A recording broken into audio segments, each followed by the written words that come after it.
ایک خاتون نے سوال کیا کہ میرے والد صاحب کا انتقال ہوا تو میرے بھائی نے والدہ کو ڈرا دھمکا کر کسی طریقے سے تمام پراپرٹی اپنے نام کر لی اور بہنوں کو حصہ بالکل بھی نہیں دیا۔ پھر کچھ عرصے بعد والدہ کا بھی انتقال ہو گیا تو ہمیں پتہ چلا کہ ان کا کچھ زیور تھا اور رقم جو گھر میں رکھی تھی، بھائی اس پر مطلع نہیں تھا۔ اب یہ بہن کہتی ہیں، دو کویسچن کرتی ہیں اس پر، وہ میں بتاتا ہوں اور دونوں کے جواب دیتا ہوں۔ انہوں نے جو کویسچن کیا، دیکھیں پہلی بات تو یہ کہ بھائیوں کا اس طرح اپنی کمزور بہنوں کو بیار و مددگار چھوڑ کر ان کی پراپرٹیوں پہ قبضہ کر لینا یہ شدید حرام اور گناہ کبیرہ ہے،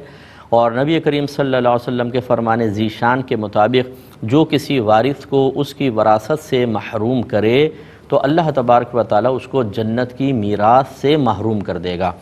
تو اس لیے جتنے ایسے میرے بہن بھائی سن رہے ہوں، کیونکہ یہ باتیں جب اس قسم کے مسائل سننے کو آتے ہیں نا جس میں ہماری کرپشن پکڑی جائے یا ہماری جیب سے مال نکلتا محسوس ہو رہا ہو، تو پھر اس مفتی صاحب کی گفتگو اچھی نہیں لگتی ہے، وہ بڑی تلخ سی لگتی ہے۔ اس پر ہم ایک بڑا خطرناک سا کمنٹ پاس کر کے یہ مولوی تو بولتے رہتے ہیں، اور اپنی عزت بچانا، اور جو قریبی لوگ سن رہے ہوتے ہیں اور سوچ رہے ہوتے ہیں کہ اچھا انہوں نے بھی تو فراڈ کیا ہے، تو ان کے ذہنوں کو صاف کرنے کے لیے بہترین طریقہ پھر یہی ہے کہ اپنی غلطی تسلیم نہ کرو، بلکہ مفتی کو، عالم کو گندہ کر دو، اس کو غلیظ کر دو، اس کے بارے میں بیڈ قسم کے کمنٹس دو، تاکہ لوگوں کا ذہن بن جائے کہ نہیں بھائی بڑا جرت مند ہے، کرپشن تو پہلے کی تھی، اب تو علماء کو بھی ذلیل کر رہا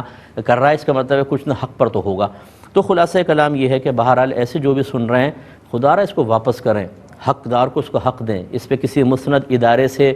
فتویٰ لیں اور اس کی روشنی میں ان کو پہنچائیں، ورنہ آپ تو مر جائیں گے، آپ کے بیوی بچے اس پر عیش کر رہے ہوں گے یا کوئی متعلقین کسی بھی جہت سے عیش کر رہے ہوں گے، اور آپ قبر کے اندر شدید قسم کے عذاب میں مبتلا ہوں گے۔ اس وقت کوئی فائدہ نہیں ہوگا آپ کو۔ آج تو کسی کی پراپرٹی دبا کے، کسی کا مال دبا کے چہروں پر مسکراہٹ آپ نے دیکھ لی، لیکن کل آپ کا رونا دیکھنے والا کوئی بھی نہیں ہوگا۔ ایک تو انہوں نے غلط کیا۔ دوسری بات یہ ہے کہ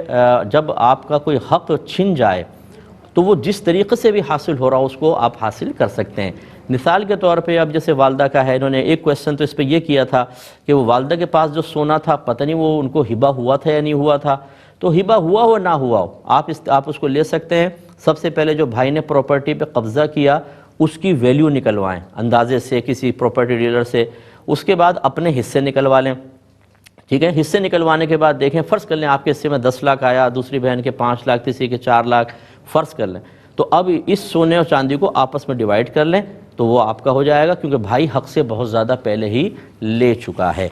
تو انشاءاللہ کوئی گناہ نہیں ہوگا۔ دیکھیں اب اس میں بس آخری بات یہ ہے کہ آپ نے کہا کہ بھائی نے ڈرا دھمکا کے سب چیزیں اپنے نام کر لیں، تو اس کا بھی ایک ثبوت آپ کے پاس ہونا چاہیے، آپ کو یقین ہو کہ بھائی نے ایسا کیا ہے، تو بس گویا کہ آپ کا حق لے لیا، جتنا مال اس نے دبایا ہے اتنا آپ اس میں سے لے سکتی ہیں، کیونکہ وہ دوسرا حق آپ کا جو اس پراپرٹی میں حق تھا وہ مار چکا ہے، اتنی مالیت کے کم از کم اپنا حصہ لے سکتی ہیں۔ ہاں اس سے زائد بن رہا ہو تو پھر بھائی کو بھی شامل کرنا پڑے گا۔